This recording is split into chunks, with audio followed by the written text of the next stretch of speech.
Daily. Taste the Daily.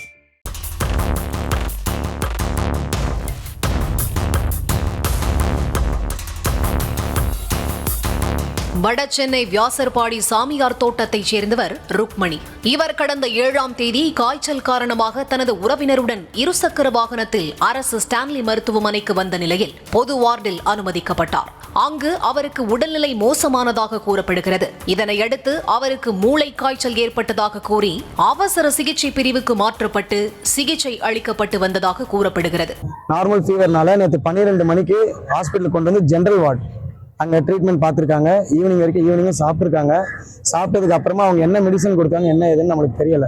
அவங்க medicine கொடுத்ததுக்கு அப்புறமா கண்ணு மேலே எடுத்துட்டு போயிட்டு அதுக்கப்புறமா எமர்ஜென்சிக்கு மாத்திருக்காங்க. அவசர சிகிச்சை பிரிவில் சிகிச்சையில் இருந்த ருக்மணிக்கு ஸ்கேன் எடுக்க வேண்டும் என மருத்துவர்கள் கூறியுள்ளனர். பின்னர் அவரை படுக்கையிலிருந்து தூக்குவதற்காக மட்டுமே உறவினர்கள் இருவரை உள்ளே அனுமதித்த நிலையில் ருக்மணிக்கு போடப்பட்ட குளுக்கோஸ் முடிந்து அதில் ரத்தம் ஏறியதாக உறவினர்கள் குற்றம் சாட்டியுள்ளனர். மேலும் அருகில் செவிலியர்கள் யாரும் இல்லாமல் அருகே மருத்துவர் வேறொருவருடன் பேசிக்கொண்டு ஏதோ எழுதி கொண்டிருந்ததாகவும் கூறுகின்றனர். அப்போது ருக்மணியின் உறவினர் வீடியோ எடுத்துக்கொண்டு அவர்களிடம் சத்தம் போட்டதாக தெரிகிறது. இதனையடுத்து அவரை ஸ்கேன் பிரிவுக்கு அழைத்துச் சென்றபோது ஊழியர்கள் உறங்கிக் கொண்டிருந்த நிலையில் காவலாளி வந்து எழுப்பிய பிறகே எழுந்ததாக ருக்மணியின் உறவினர்கள் கூறினர். இதனிடையே வீடியோவை டெலிட் செய்ய வலியுறுத்தி மருத்துவர்களும் ஊழியர்களும் மிரட்டியதாகவும் தெரிவித்தனர். ஸ்கேன் பிரிவில் உறக்கம், எமர்ஜென்சி பிரிவில் அலட்சியம் என அனைத்தையும் பொறுத்துக் கொண்டு சிகிச்சை நடைபெற்றால் போதும் என காத்திருந்த உறவினர்களுக்கு ருக்மணி உயிரிழந்து விட்டதாக மருத்துவர்கள் கூறியது அதிர்ச்சியை ஏற்படுத்தியது. 4-5 பேர் எல்லாமே தூங்கிட்டு தான் சார் இருக்காங்க. மொத்த பேருமே தூங்கிட்டு தான் இருக்காங்க. 1:30 மணி சார், எல்லாருமே தூங்கிட்டு தான் இருக்காங்க. அந்த டைமுக்கு நாங்கள் எல்லாமே ஓடிக்கிட்டு இருக்கோம். நாங்கள் வாட்ச்மேன் வந்து எழுப்பினாரு. வாட்ச்மேன் ரொம்ப நேரம் தட்டின பிறகு தான் அவங்க எழுந்து வந்தாங்க. அதுக்கப்புறமா எக்ஸ்ரே எடுத்துட்டு மேலே போனாங்க. அது ஒரு ஃபோட்டோ எடுத்துட்டேன். நான் ஃபோட்டோ எடுத்ததுனால என்னை வந்துட்டு நீ வெளியே போய் நீ யாரு நீ அப்படின்னு சொல்லிட்டு எல்லாருமே மொத்த பேருமே சார் வாட்ச்மேன்ஸ்ல இருந்து அங்கே வேலை செய்கிற நர்சஸ்ல இருந்து எல்லாருமே மிரட்டி வெளியே அனுப்பிச்சிட்டாங்க. ருக்மணி உயிரிழந்ததாக மருத்துவர்கள் கூறியதை அடுத்து வெளியூரில் இருந்த உறவினர்கள் வந்த நிலையில் இறுதிச் சடங்கிற்காக பந்தல் அமைப்பது உள்ளிட்ட ஏற்பாடுகள் நடைபெற்றன.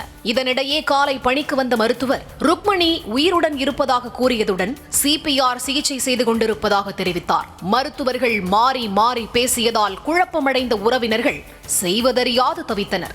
பந்தல் போட்டாச்சு, ஃப்ரீசர் இறக்கியாச்சு, எல்லாமே பண்ணியாச்சு. இவ்வளவும் பண்ணதுக்கு அப்புறமும் ஒரு டாக்டர் டியூட்டி டாக்டர் மாறுறாங்க. அவங்க வந்துட்டு பல்ஸ் இருக்கு சார், வெயிட் பண்ணுங்க, CPR பண்ணியிருக்கோம், உயிரோடு இருக்காங்க அப்படின்னு சொல்றாங்க. நாங்க எதை நம்ப முடியும்? அவங்க ஆல்ரெடி இறந்துட்டாங்கன்னு சொல்லிட்டு போனவரை நம்புறதா இல்ல இவங்க உயிரோடு இருக்கிறதுன்னு சொல்றத நம்புறதா?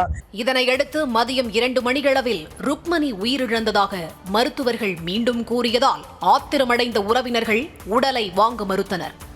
பொதுவாக அவசர சிகிச்சை பிரிவில் உறவினர்களை கூட அனுமதிக்காத மருத்துவமனை நிர்வாகம் டீ கடைக்காரரை மட்டும் டீவிற்கு அனுமதிப்பதாகவும் பகிரங்கமாக குற்றம் சாட்டினார். டீ விற்கிறவங்க எமர்ஜென்சி வார்டில் டீ விற்கிறாங்க சார். உள்ள போயிட்டு எப்படி அலோவ் பண்றீங்க? எமர்ஜென்சி வார்டில் டீ விற்கிறதுக்கு எல்லாமே இருக்கு சார், நம்ம கிட்ட எல்லாமே இருக்கு, இல்லாமலாம் நான் பேசல.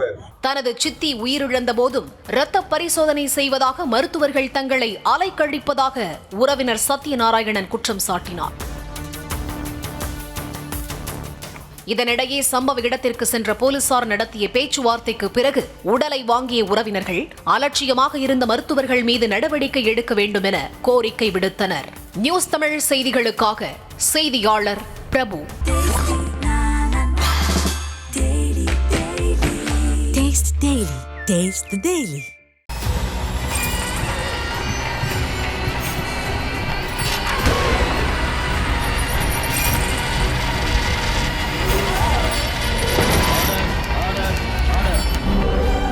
நிகழ்தகவு குற்றங்களின் மறுபரிமாணம். நாள்தோறும் இரவு 10 மணிக்கு இணைந்திருங்கள் நமது நியூஸ் தமிழ் தொலைக்காட்சியோடு.